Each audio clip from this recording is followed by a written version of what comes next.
Hallo, liebe Leute. درس النهاردة هو الفرق بين lassen و sich lassen. يلا نشوف الفرق ايه مع بعض. lassen يعني يترك، يدع أو يجعل. تعني ترك شيء ما أو السماح بحدوث شيء ما أو جعل شخص آخر يفعل شيء. تعالوا نشوف أمثلة بتوضح الكلام ده.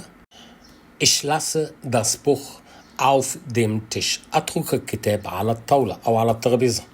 Sie lässt ihren Sohn allein gehen. هي تسمح لابنها بالذهاب وحده. Der Lehrer lässt die Schüler schreiben. المعلم يجعل الطلاب يكتبون. تيجي نشوف دلوقتي sich lassen. sich lassen بيجي دايما بعدها الفعل في المصدر وبيكون معناها يمكن فعل شيء ما، يعني إمكانية الحدوث. غالبا ما بتيجي في صيغة مبني المجهول زي الأمثلة ديت.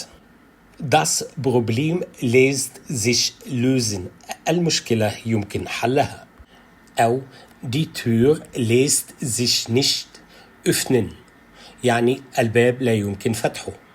أو زي المثال ده diese App lässt sich einfach bedienen.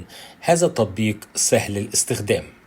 الفرق الرئيسي بين lassen و sich lassen. lassen تعني السماح أو الجعل أو الترك. sich lassen تعني إمكانية، غالبا ما تكون بمعنى أو بتيجي في صيغة المبني للمجهول. في ملحوظة كده صغيرة، sich lassen بيجي بعدها دايما الفعل في المصدر ويعبر عن معنى مشابه اللي زي können زائد الباسيف. بس كده، ده الفرق بين lassen و sich lassen، حاجة بسيطة كده.